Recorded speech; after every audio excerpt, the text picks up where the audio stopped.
Herkese merhabalar, kanalıma hoş geldiniz. Bugün sizlere annemin yöntemiyle yapmış olduğum yumuşacık lavaş tarifiyle geldim. Bütün püf noktalarıyla videoda anlattım. Sizleri çok bekletmeden hemen tarife geçiyorum. Tarifim için ilk olarak yoğurma kabına 7 bardak kadar un aldım. Ortasını havuz şeklinde açtım. 1 çay kaşığından biraz daha az olacak şekilde maya ekledim. 2 yemek kaşığı zeytinyağı ekledim.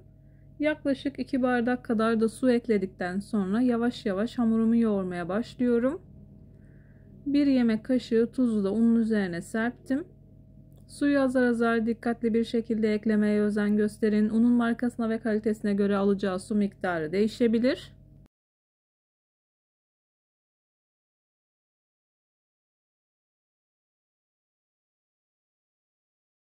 Bu tarz tarifler yaparken hamuru bir tık yumuşak tutmanız gerekiyor. Hamuru ne kadar güzel yoğurursanız yaptığınız hamur işi tariflerinden o kadar memnun kalırsınız.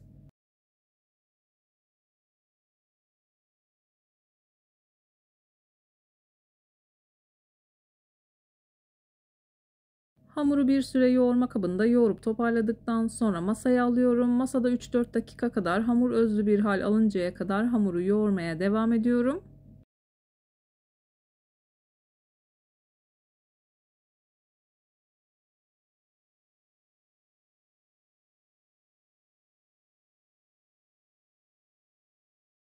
Ben hamurumu yoğurmaya devam ederken buraya kadar gelmiş olan siz değerli takipçilerimden her zaman olduğu gibi ricam yoruma kalp olur, emoji olur veya tarifim hakkında farklı bir fikriniz varsa bunu da benimle paylaşabilirsiniz. Ayrıca videolarımı sevdiğiniz kişilerle de paylaşarak bana bu şekilde destek olabilirsiniz. Yoğurma kabının dibini de güzelce sıyırdım. Hamuru 3-4 dakika kadar güzelce yoğuruyorum.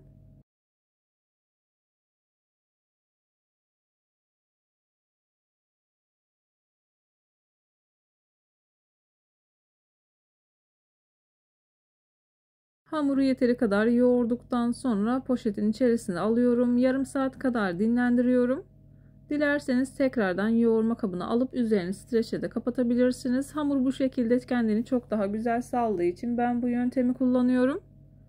Hamuru poşetin içerisinden çıkartıyorum. Göz kararı olacak şekilde parçalara ayırdıktan sonra bezelerimi hazırlıyorum.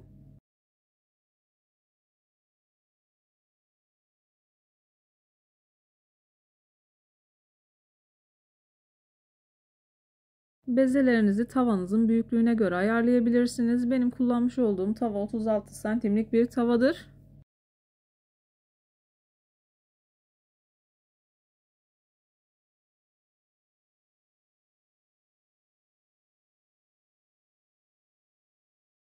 Bezeleri hazırladıktan sonra eğer vaktiniz varsa bir 10 dakika kadar dinlendirirseniz daha rahat açılacaktır.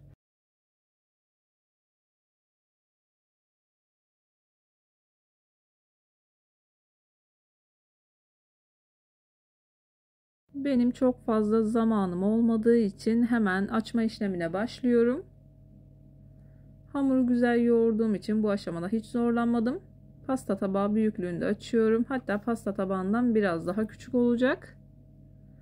Merdane yardımı ile hepsini aynı şekilde açıyorum.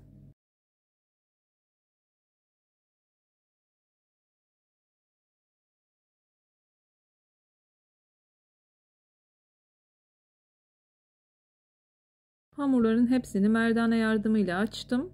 Sıvı yağ sürüyorum. Daha sonra bir taneyi üzerine kapatıyorum. Kenara alıyorum. Hepsini ikişerli olacak şekilde ayarlıyorum. Dilerseniz üçlü, dörtlü, beşli de yapabilirsiniz. Bu şekilde daha garanti oluyor. İçerisi de buharla tamamen pişmiş oluyor.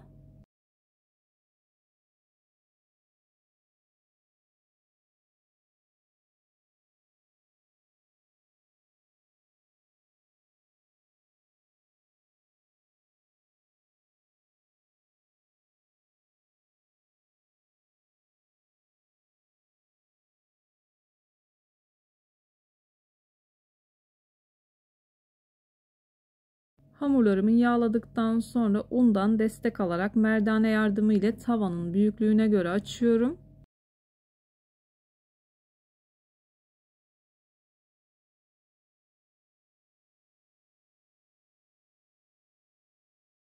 Tam da bu aşamada belirtmek istiyorum. Birçok hamur işi tarifine kanalımdan ulaşabilirsiniz. Kete tarifleri, baklava tarifleri, su böreği tarifi, mantı tarifi, çok sevilen, çok beğenilen içli köfte tariflerime de yine kanalımdan ulaşabilirsiniz. Yıllardır sipariş alıp yaptığım tariflerimi sizlerle paylaşıyorum. Bana güvenerek tarifi deneyebilirsiniz. Tarifi denedikten sonra o değerli yorumlarınızı mutlaka bekliyorum.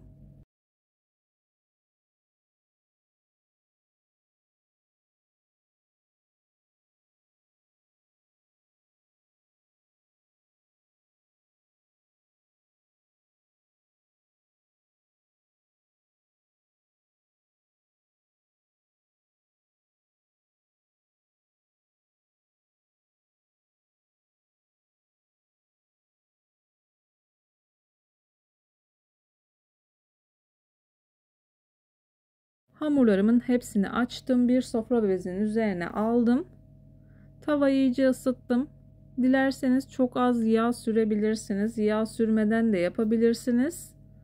Ben yağın verdiği yumuşaklığı sevdiğim için kullanıyorum. Bu arada tavam birkaç yıllık olduğu için ister istemez deforme olmuş. Kusura bakmayın lütfen. Hala kullanıyorum.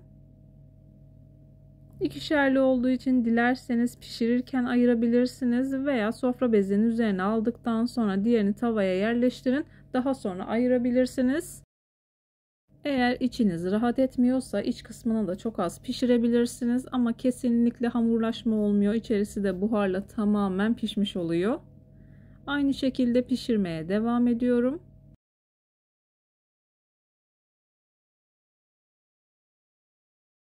Lavaş yaparken dikkat etmeniz gereken en büyük püf nokta, yüksek ateşte pişiriyoruz. Sofra bezinin arasında topluyoruz. Kesinlikle hava almaması gerekiyor ilk etapta. Sıcaklığıyla zaten pamuk gibi oluyor.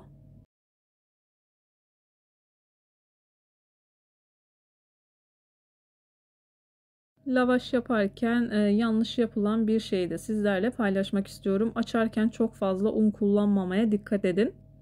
Unu çok fazla kullanıp hamuru sertleştirdikten sonra yumuşak bir lavaş bekleyemezsiniz. Hamur ne kadar yumuşak olursa, unu ne kadar güzel ve kararında kullanırsanız yaptığınız lavaşlarınız o kadar yumuşak ve güzel olacaktır. Lavaşlarımı pişirdim. Sizler için doku testine geçiyorum. Yumuşacık pamuk gibi oluyorlar. Bu şekilde sonradan da ayırabilirsiniz. Yumuşacık olmuşlar. Bir videonun bir tarifin daha sonuna geldim. Umarım tarifimi beğenmişsinizdir. Tarifimi beğendiyseniz beğenmeyi, kanalıma hala abone değilseniz kanalıma abone olmayı, bildirim zilini açmayı lütfen unutmayın. Kendinize ve sevdiklerinize çok iyi bakın. Hoşça kalın. Allah'a emanet olun.